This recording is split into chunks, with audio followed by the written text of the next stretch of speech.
Assalamualaikum warahmatullahi wabarakatuh.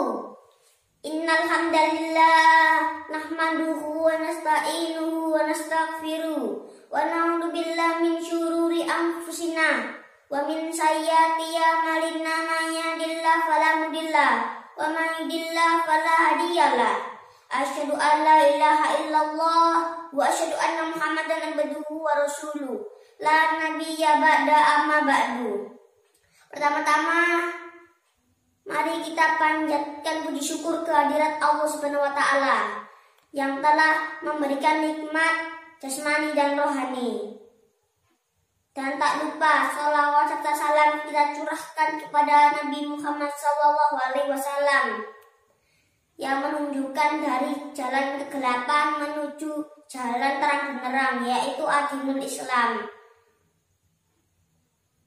Dewan juri yang saya hormati dan teman-teman yang saya banggakan, perkenalkan, nama saya Muhammad Adani Hendian Putra dari SD Muhammadiyah Satuwaru, kelas 2 Usman. Saya akan bercerita tentang kisah Nabi Yunus alaihissalam yang ditelan ikan paus. Nabi Yunus adalah orang yang solih, ahli ibadah yang tekun. Beliau mengajak kaum Nawa untuk menyembah Allah Subhanahu wa taala dan meninggalkan menyembah berhala, melarang maksiatan dan kedurhakaan. Namun setelah 33 tahun berdakwah di kaum Nawa, tidak ada yang mendengarkan seruan Nabi Yunus alaihissalam. Hanya ada 2 pengikut saja yang mendengarkan seruan Nabi Yunus alaihissalam, yaitu Rubil dan Tanu. Rubil adalah orang yang alim dan bijaksana, sedangkan Tanu adalah orang yang tekun dan sederhana. Nabi Yunus alaihissalam berkata, "Wahai kaum Nawa, segeralah bertobat dalam waktu 40 hari. Jika tidak, azab Allah Subhanahu wa taala akan diturunkan kepada kalian." Namun tidak ada yang memperhatikan Nabi Yunus alaihissalam. Mereka malah menentang Nabi Yunus alaihissalam dengan berkata, "Hai Yunus, berhentikan ucapanmu itu. Kami tidak takut kepada ancamanmu. Turunkan saja azab itu jika kau bukan pembohong." Hahaha. Nabi Yunus alaihissalam memutus asa. Beliau meninggalkan kaum dan tempat tinggalnya. Setelah lewat 40 hari, tiba-tiba muncullah awan gelap di pagi hari. Dan siang hari mereka melihat cahaya merah seperti api yang hendak turun dari langit. Kaum Nawa mulai panik dan berkata, "Cahaya apa ini? Mengerikan sekali. Inikah azab yang dikatakan oleh Nabi Yunus alaihissalam? Ini salah kita sendiri. Kita tidak mendengarkan seruan Nabi Yunus alaihissalam. Padahal beliau mengajak kita dalam kebaikan. Kalau begitu, mari kita mencari Nabi Yunus alaihissalam dan berkata, kita sudah bertobat dan mengikuti anjurannya." Akhirnya azab Allah pun tidak jadi diturunkan. Nabi Yunus alaihissalam saat itu tidak tahu mau pergi kemana. Beliau pun tiba di tepi laut dan menumpang pada sebuah kapal. Sebenarnya penumpang kapal sudah cukup banyak.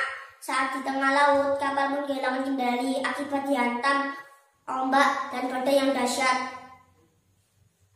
Barang-barang dalam perbekalan sudah dikurangi, namun kapal masih kehilangan kendali. Akhirnya Sanak Koda berkata, "Kapal ini kelebihan muatan. Kita harus mengurangi salah satu penumpang yang harus dilempar di laut." Akhirnya dimulailah undian di atas kapal. Setelah undian dilakukan, nama Nabi Yunus alaihissalam yang muncul sebanyak 3 kali tidak dapat ditolak lagi. Nabi Yunus alaihissalam dilempar di tengah laut.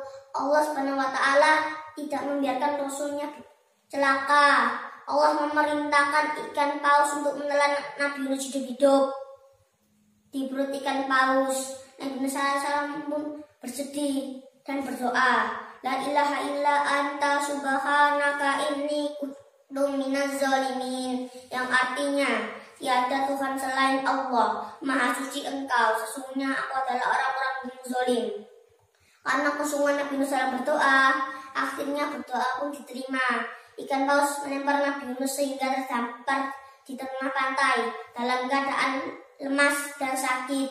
Setelah Allah mengembalikan kesehatan dan kekuatan Nabi Yunus alaihissalam, segera kembali ke kaum Ninawa. Tidak disangka kaum Ninawa begitu bergembira menyambut kedatangan Nabi Yunus alaihissalam. Lebih dari 100 orang yang diseru oleh Nabi Yunus alaihissalam. Karena kaumnya taat taat dan patuh terhadap Nabi Musa alaihissalam, Allah pun memberikan kelapangan dan kemakmuran bagi hidup Nabi Musa alaihissalam dan kaum Ninawa.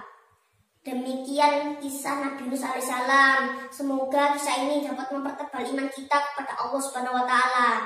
Amin ya rabbal alamin. Wassalamualaikum warahmatullahi wabarakatuh.